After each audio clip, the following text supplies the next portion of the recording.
called All You Ever Need by Max Lucado.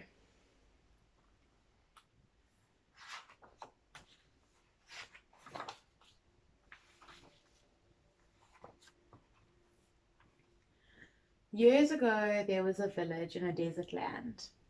In this dry land, there was very little water. It seldom rained, but when it did, the people scurried about, capturing what they could in buckets and pots. Every drop was like purest gold.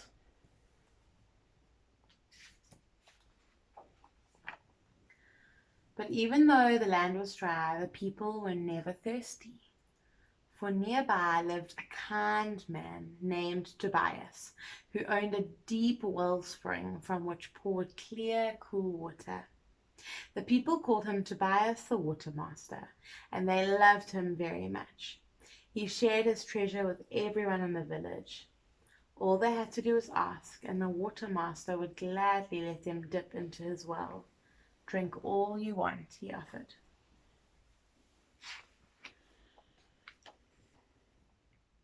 Not only did Tobias share from his well, but he taught his son to do this also.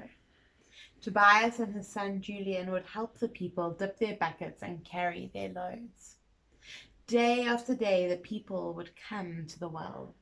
Tobias would smile and say, "Take all you need." He would talk to the people about their lives. He would laugh with them and inquire about their hopes and dreams. While Julian helped them draw water for their families, Tobias was a kind friend, always ready to help the villagers. One day the watermaster announced to the village, "My son and I are going away for a while. While we're gone, my servant, Elsevier, will watch over the well. He will give you all the water you need." With that, the watermaster and his son turned and walked up the road leading from the village.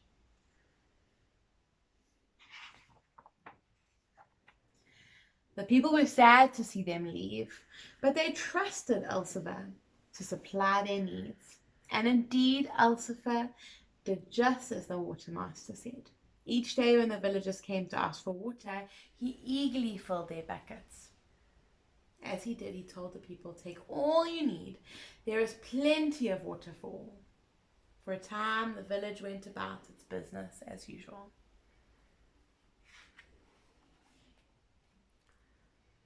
But then one day, Elsevier noticed that the villagers were not grateful when they received their water. They just took their full buckets and raced away without one word of thanks. This troubled Elsevier so much that he decided to stop giving water to everyone. He forgot the watermaster's kindness to all. Instead, he announced to the villagers, "From now on, I will not give water to those who aren't thankful." The people were surprised. After Elsevier's announcement, all the villagers tried hard to remember to thank him when they received the water.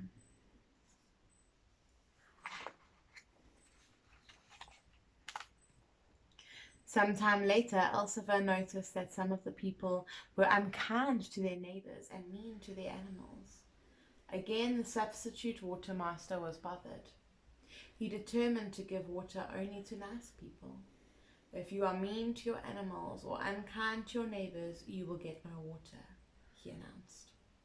The people worked hard to please Elsevier so they wouldn't go thirsty. But as time passed, the taskmaster continues to find some new fault with the people. "You are too busy. You are too lazy. You're not quick enough or smart enough or pretty enough." With each decision, fewer people were given water.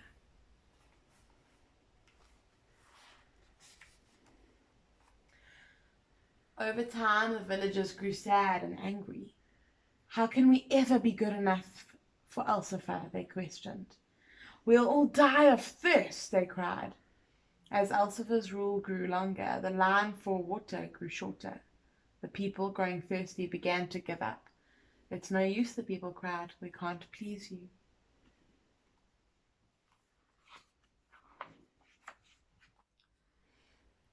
In the midst of the shouting, a quiet figure approached the gathered villagers. Alciphar eyed the man suspiciously. Another thirsty soul, no doubt, he growled. Can you show that you are worthy of this water?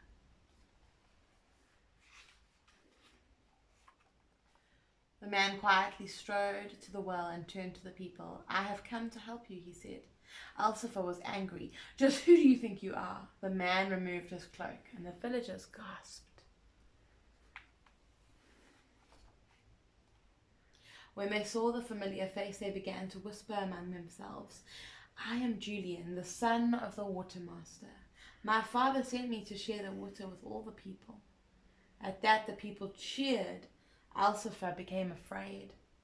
The villagers wanted revenge. No water for Alciphar, they shouted.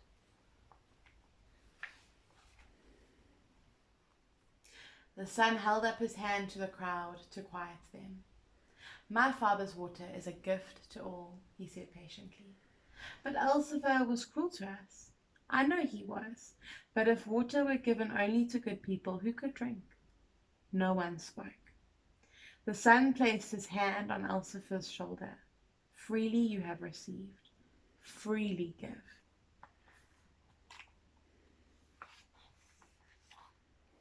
The people looked at each other and were silent. They knew the son's words were wise and true. And so from that day on, Alciphar was forgiven, and the water was shared freely. Yeah. What an incredible... Oh, have you paused it? Oh. What an incredible story. As we find ourselves in the situation that we do find ourselves in, but also as we enter into a time of just remembering the gift that we have in Jesus Christ and how he died on the cross for us and he gave us access to life. He said that we could have it freely because of his sacrifice, because he paid the price and he took the sin upon himself. And when you read the story, if you're anything like me, before you start making the connection and start realizing this is a picture to try and teach us something of Jesus, you think, sure, yeah, the villagers, they just take this water, they should say thank you. What an incredibly generous man. Maybe you thought that, he's just giving water away. He has this lifeline, yet he's freely giving it. And actually, that's exactly what Jesus has done. He has freely given us a lifeline in living water. And I love at the end how it speaks about freely we have been given, so freely we must give. Let us never be people quick to condemn, but rather quick to speak about the hope we have in Christ and how that is accessible to everyone.